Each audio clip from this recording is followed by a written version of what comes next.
ইউনূস সরকার হিসেবে সে ব্যর্থ। আজকে আসলে মূলত সমাবেশ বাংলাদেশটা অনেকটি ক্লান্তি লগ্নে এখানে এসেছে। 17 বছর ফ্যাসিস্টের আমলে তারা অনেক নির্যাতন, জুলুম, খুন, হত্যা করেছে। এই হত্যার পিছনে গত 5ই আগস্টে এই বিতাড়িত করার পর আজকে নতুন নব্য ফ্যাসিস্ট আবার রূপ নিয়ে তৈরি হচ্ছে। এর পরিপ্রেক্ষিতে আজকে ইসলামী 8 দল সমমাননা দল এখানে একত্রিত হয়েছে, যাতে করে বুঝিয়ে দিচ্ছে যে বাংলাদেশ এখনো শেষ হওয়ার কিছু নেই, বাংলাদেশ শুরু হয়েছে। এর কারণে ইসলামিক দলগুলোকে বাদ দিয়ে নতুন কোনো চিন্তাধারা করা যাবে না এই বাংলার জমিনে। তাই আজকে 8টি দল এখানে সমবেত হয়েছে। তারা বুঝিয়ে দিচ্ছে যে বাংলাদেশ আর পিছিয়ে নেই, এখানে এগিয়ে নেওয়ার জন্য ওলামা একরাম, সমগ্র বাংলাদেশের মানুষ আজকে এখানে এসে উপস্থিত হয়েছে। আপনি চারিদিকে দেখতে পারবেন যে কত হাজার হাজার লোক তাদের কর্মব্যস্ততা রেখেও আজকে এখানে আসছে।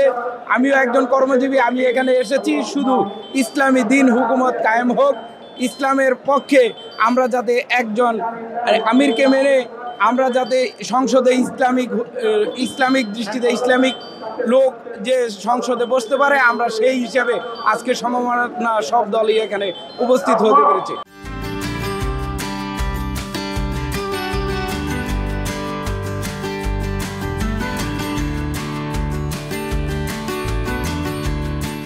আসলে ঢাকা একটা জনবহুল দেশ, জনবহুল এলাকা, এখানে আসলে মিডল পয়েন্ট। আসলে যানবাহন আপনার যানজট হোক, এটা আমরা চাই না, কিন্তু আমার এই জন্য সরকার যেই তৈরি করেছে, আমরা ইউনূস সরকারকে বলতে চাই আজকে আমাদের এখানে নিয়ে আসার পেছনে ইউনূস সরকারই দায়ী। কেননা উনি যদি ওনার অবস্থান থেকে নিজের ভূমিকাটা ঠিকভাবে রাখতো, আজকে ইসলামিক দলগুলো এখানে আসার প্রয়োজন মনে হতো না। আজকে তাদের কার্যকলাপে বোঝা যায় যে আমরা ইসলামী হুকুমত এখানে না হোক, তারা চায় না। এই না চাওয়ার কারণে আমরা নিজেরা সবাই আমিরের ডাকে, যার যার দল থেকে আমিরের নির্দেশনা অনুযায়ী আমরা এখানে এসেছি।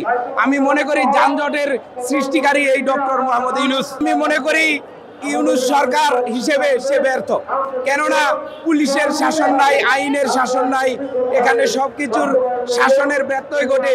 সে নীরব ভূমিকায় পালন করেছে, সে নীরবভাবে রয়েছে, এখানে বুঝিয়ে দিচ্ছে যে তার কোনো ক্ষমতা নেই কাজ করার। সে বিভিন্ন রাষ্ট্রে বড় হতে পারে, কিন্তু বাংলাদেশে কাজ করার মতো দক্ষতা তার মাঝে নেই। একজন আমজনতা যেরকম কাজ করে, তার কার্যভূমিকায় সেরকম প্রমাণ দিচ্ছে। তাই ইউনূস সরকার, আমরা চাই যে ইউনূস সরকার অনতিবিলম্বে আমাদের ওলামা একরামের যেই দাবি দাওয়াগুলো, এগুলো মেনে নিয়ে বাংলাদেশ সুন্দর একটি রাষ্ট্রে পরিণত করার জন্য উনিও একজন অংশীদার হিসেবে থাকুক, এটা আমাদের আশা। অবশ্যই ইনশাল্লাহ আমি মনে করি আল্লাহ তাআলা আমাদের সহায়ক আছেন। আমরা ইনশাল্লাহ আশা করি বিপুল ভোটে জয়লাভ করে ইসলামিক দল আবার এই বাংলার জমিনে হুকুমত কায়েম হবে, প্রতিষ্ঠিত হবে ইনশাল্লাহ।